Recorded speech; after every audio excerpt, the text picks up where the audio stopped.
ours. That was earlier in the show. Download the podcast. Use the hashtag BYUSN. A guy who probably could have played basketball at BYU because he dunked over me, which was super fun, is in studio right now. Mitch Mathews, former BYU wide receiver. Welcome back to Studio B, Mitch. Thanks for having me, guys. Ginger beard.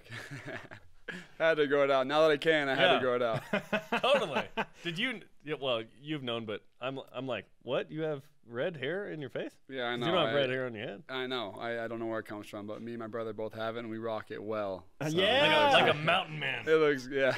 It looks good. It does. Okay, your jersey. BYU baseball jersey, but with the Mountain West logo. Where did you get that? You know the little cougar sale they have, in the fall? In the every football player goes and just scrambles to find their jersey. Because you guys get the first access. Right. Before the fans. Yeah, I found mine, it fit, and so I said, hey, well, rock it. And I'll even rock it with jeans and wear it out with nice and dress it up, so I love it. It's vintage. Yeah. I saw you tweet the other day, does anybody have a basketball hoop that they can raise to 12 feet? And I was like, okay, what's that all about? What were you looking to do? I was just hoping to improve my dunking game. I just want to expand the resume a little bit. So if someone had one, shoot, I'll do it. I'll try it out because I want to be able to do it. So there were commercials in the 90s with Shaq, Taco Bell or something, where they'd raise the hoops like super high or whatever. Yeah, we need one of those. We've been talking about other athletes playing another sport. Whatever. Had you played two sports at BYU, would it have been basketball? Probably baseball. Yeah, probably baseball. I mean, that's my main focus is in high school, baseball and football. And baseball is probably my best sport. I mean, naturally, I'm a lefty, tall. I can throw a little bit. So I would have loved to play baseball. I think I was going to a couple times, but I had right shoulder injuries 2 years in a row. So after my freshman and sophomore year, so I never really could. I was always rehabbing and stuff. So, but I would have loved to. What position?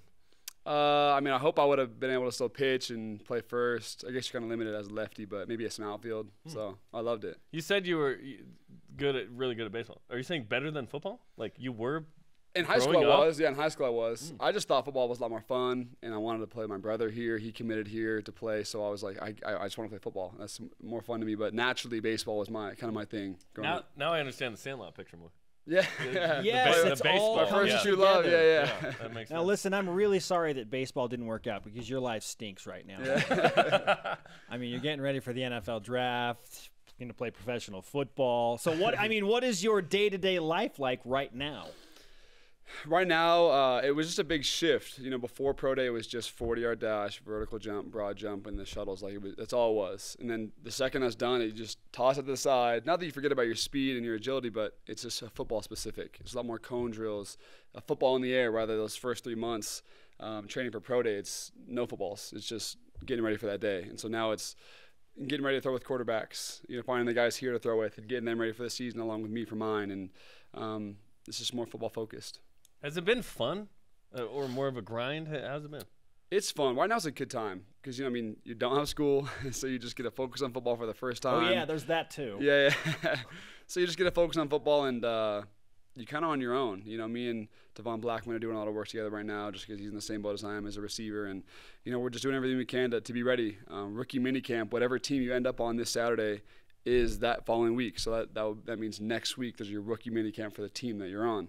So you got to be ready. I mean, you can't show up and not having been in good shape, or it'll show up. If you show up to your camp and you're not in shape, it'll show up to them. So getting ready right now. So your measurables at pro day at BYU were off the charts good.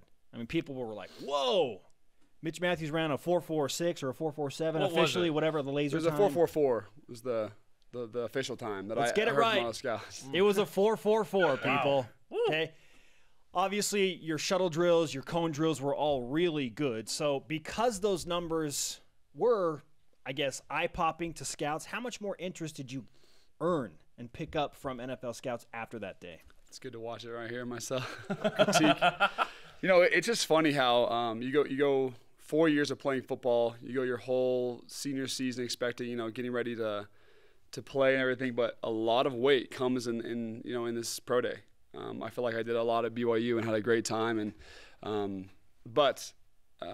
some of the stats they're all different. Guys have different times, but it's just funny how you go through 4 years of football and then so much weight still lands on one day, the pro day. So you got to show up, you got to be ready, and you got to do everything you can to show out at that time. Because you can be a great football player, but once you make that transition to the pros, you have to be fast to play. You can't be slow. Maybe in college you can get away with it, but you have to be fast. You have to be explosive. So that's what they're looking for, and a lot of weight goes into that one day. And so I'm glad I did well. Did you get a lot more phone calls, a lot more where people definitely. were like, whoa, Mitch, we kind of like you? Yeah, because I guess in college it was, this guy can catch the ball, he can score touchdowns, he can play, but we just don't know if he's fast, because usually a tall white guy, it's the equation for slow. And so I think a lot of people figured that, and yeah, really though. Tall, slow, white guy. Yeah, that's just what it equates. And so, yeah. and I knew going into this pro day I was going to run well. I mean, I just felt that, and my training said that, and I knew, leading up to it, that I was going to do those things I did at pro day because I'd been training that way, and I had known, and my teammates believed in me because we had raced together in the off season, and my family and close friends knew. So it was fun to surprise a lot of people. It was fun. How do you feel about the draft?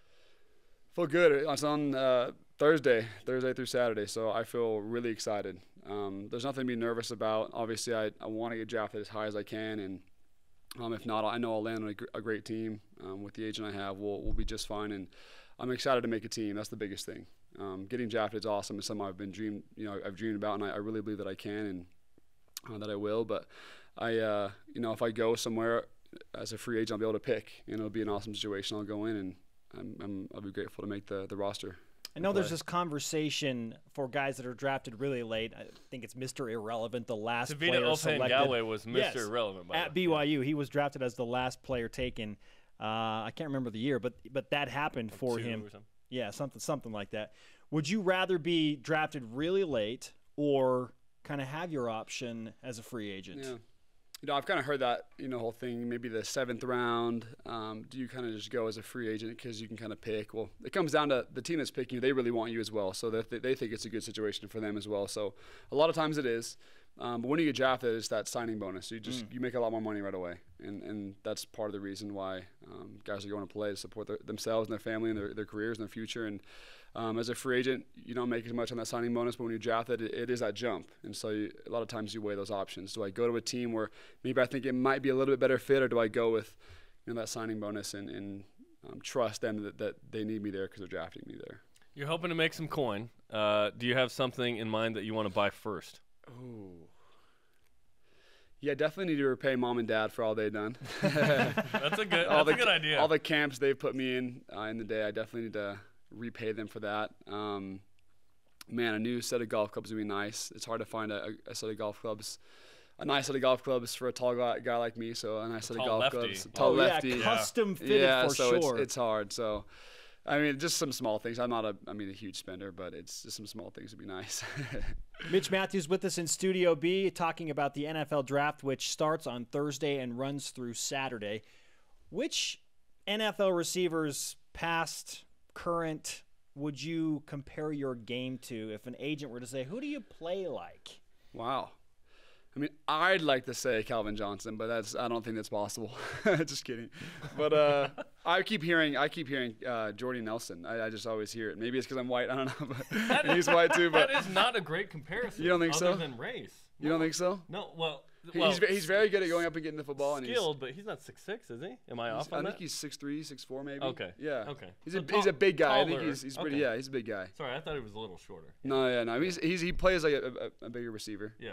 I keep hearing. That's what I keep hearing. Yeah. Not that I don't know. That's just what I keep hearing. We got to think of a more of like a 6'6" guy. Now here's the thing. I made a comparison to Ed McCaffrey. Oh no, I've gotten that too. Okay, yeah. In the last summer, kind of the same frame.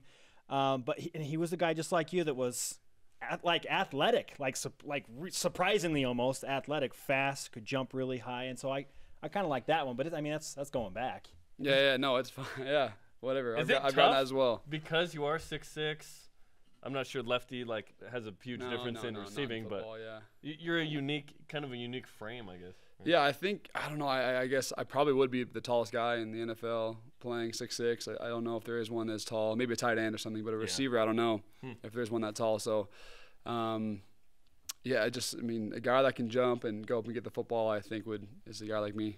Is elite or not still a thing that people yell at you? Oh, like yeah. We've had that yeah. conversation. No, for sure. What's It'll the latest still come there? up. I mean, grocery store, out and about, someone will just yell whether they think I'm elite or not. Usually it's the people that you're yelling at me, they believe I am. Yeah, so who's they'll yell yelling at you you. that says no? Usually, You're not elite, man.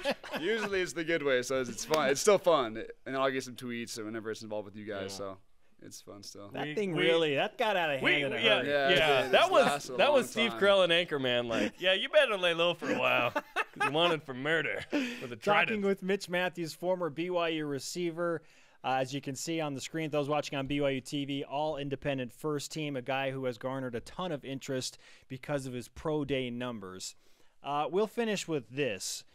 I know you're the hardest on yourself. You're your own toughest critic, no matter what anybody says on social media, Including me. Yeah, including this guy. Where do you feel like, okay, I'm good at these things, but I need to improve in this category the most? Where do you feel like you want to get better the most? Right. I think I can improve in a lot of areas. There's tons of room to improvement, even in speed, even in jumping ability and going up and getting the football. Even the things that I feel like I'm good at, I can still improve on for sure. Just being the offense that we were in, though, the hurry-up offense, the focus necessarily isn't on route running. It's on finding spots, finding holes, and being in better shape and kind of chipping away and running more plays and kind of using that to your advantage. So I think in the NFL, because they run that pro-style offense, it comes down to more route running.